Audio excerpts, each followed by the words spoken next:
اگر یزید نے کربلا والوں پر ظلم و ستم کیا ہے تو مدینے والوں پر بھی کیا ہے. اس نے مدینہ پر حملہ کیا. پتہ ہے کتنے قرہ شہید ہوئے؟ بعضوں نے کہا 700, بعضوں نے کہا 1700. اور پتہ ہے کتنی کواری عورتوں کے ساتھ بدکاری کی گئی؟ یہ بھی تو بتاؤ نا. یہ اتنا ظلم و ستم کس نے کیا ہے؟ اگر یزید نے کربلا والوں پر ظلم و ستم کیا ہے تو مدینے والوں پر بھی کیا ہے. اور یہ مدینے والوں کا قصور کیا تھا؟ یہ حسین کے ساتھ کھڑے ہو گئے, امام پاک کے مشن کے ساتھ کھڑے ہو گئے. تو اگر کوئی کہے کہ پہلے کیوں ہو بھائی, پہلے یہ ماحول نہیں تھا, امام حسین نے نہیں بتایا تھا, امام حسین جنگ کے لیے نہیں گئے تھے, وہ صرف خطوط تھے جن کا جواب دینے گئے تھے. خدارا ان باتوں کو سمجھو. اس نے مدینہ شریف 3 دن کے لیے کہا تمہارے لیے حلال ہے. لوٹ مار کر لی گئی, ہر چیز کی قتل و غارت کی گئی وہاں پر. تو کیا یہ صحابہ کرام کا کردار نہیں ہے؟ کیا انہوں نے امام حسین کا یہاں پر ساتھ نہیں دیا؟ وہ جب پتہ چلنا تھا تو تب بھی ہونا تھا نا.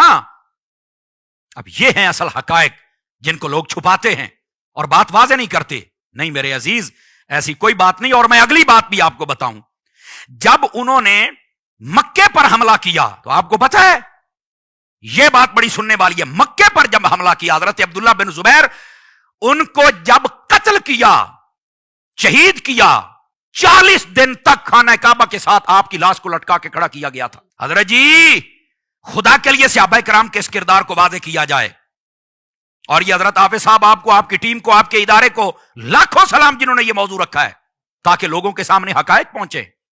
40 دن تک لاش کل لٹکی رہی. اور یہ پتہ کون ہے؟ عبداللہ بن زبیر. میں تھوڑی سی ہسٹری بیک جانا چاہتا ہوں. یہ صدیقیون نسل ہے, سمجھ آ رہی ہے جی؟ ہاں, ان کا رشتہ صدیق اکبر کے ساتھ ہے, ٹھیک ہے. اور یہ وہ ہے نبی پاک علیہ السلام نے ایک مرتبہ حجامہ کروایا, اس کو فسد کہتے ہیں.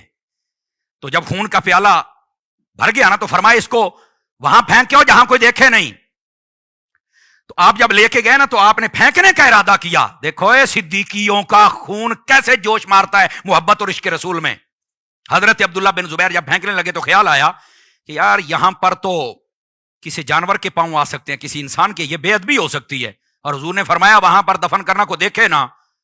بس پھر عشق اور عقل کا مقابلہ شروع ہو گیا, عشق جیت گیا. آپ نے پیالہ منہ سے لگایا, پی گئے. حضور صلی اللہ علیہ وسلم آپ پی گئے.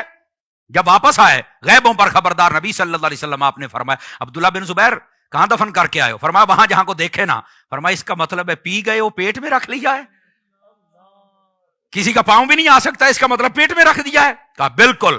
تو وہاں پر ایک تو بات یہ ہے کہ یہ بات واضح ہے, نبی پاک صلی اللہ علیہ وسلم نے کئی اور صحابہ کرام کے لیے بھی فرمایا ہوا ہے جنہوں نے آقا کریم صلی اللہ علیہ وسلم کے خون کا قطرہ بھی, ایک جنگ میں ایسا بھی واقعہ خون کا قطرہ تھا وہ پی گئے. فرمایا تیرے اوپر جہنم کو حرام کر دیا گیا ہے.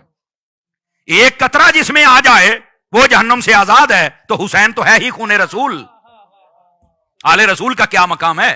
اور عبداللہ بن زبیر نے تو پورا پیالہ پیا ہوا ہے. یہاں پر یہ بات اور عشق والوں نے لکھی ہے, فرمایا خون تو ہمارا پی لیا ہے, اس کا حق بھی ادا کرنا پڑے گا.